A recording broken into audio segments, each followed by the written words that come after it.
जुलाई 2020 को जनसंघर्ष मंच, हरियाणा मनरेगा मजदूर यूनियन, निर्माण कार्य यूनियन, मिस्त्री यूनियन, जिला कैथल की एक टीम में मजदूर अधिकार संघर्ष अभियान, जो अखिल भारतीय स्तर पर मजदूरों के एक बड़े संगठन के द्वारा घोषित 9 जुलाई से 9 अगस्त तक मजदूर संघर्ष अभियान के अंतर्गत गांव पबनावा में 2 बस्तियों में मजदूर सभाएं आयोजित की गई, जिसमें बड़ी संख्या में मजदूर शामिल हुए।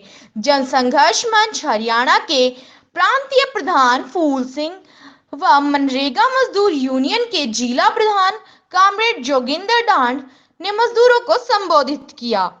उन्होंने कहा कि केंद्र व देश की पूंजीवादी सरकारें कोरोना संकट की आड़ में तमाम विरोधों के बावजूद लंबे संघर्ष व कुर्बानियों के बाद प्राप्त 44 श्रम कानूनों के अधिकारों को समाप्त कर मात्र 4 श्रम संहिताओं में सीमित कर रही है। श्रम कानूनों को उन्होंने निष्प्रभावी कर दिया है। 8 घंटे के कार्य दिवस को 12 घंटे का कर दिया गया है। निजीकरण व ठेका प्रथा को बढ़ावा दिया जा रहा है। जल्द आ रहा है खाकी का असली चेहरा। Welcome to Nari Beauty. Special offer on get 50% off. Book your appointment now on www.naribeauty.in.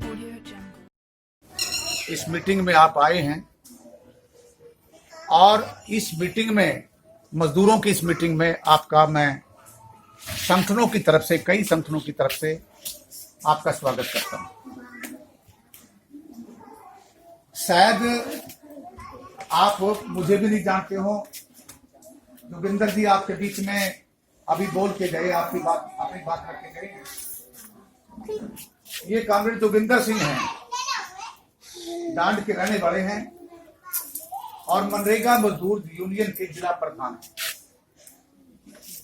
आपने जन संघर्ष मंच हरियाणा के एक संगठन का भी नाम सुना होगा। 2006 में रिटायर हुआ था और 14 साल मुझे रिटायर हुए हो गए।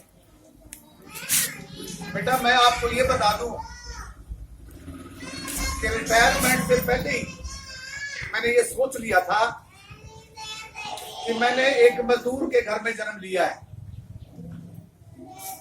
मैंने अपने लिए, अपने परिवार के लिए बहुत कुछ कर लिया, लेकिन अब मेरा दायित्व है, मेरी ड्यूटी है कि जिनको मेरी जरूरत है, जो गरीब हैं, जो दलित हैं, जो पिछड़े हैं, जो मजदूर हैं, जिनके पास कोई साधन नहीं है, रोजगार नहीं है और उनकी बुरी हालत है, उनके लिए काम करो।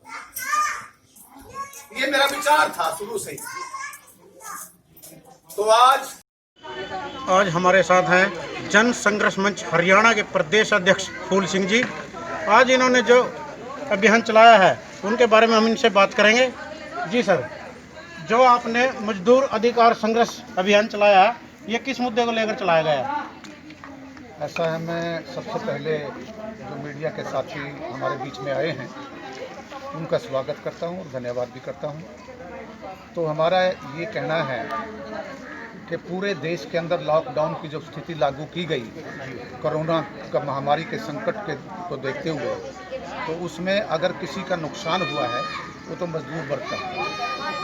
हमारा ये मानना है और ये बिल्कुल सच्चाई है कि इस सरकार को कोरोना के खिलाफ लड़ना चाहिए था, जंग छेड़नी चाहिए थी।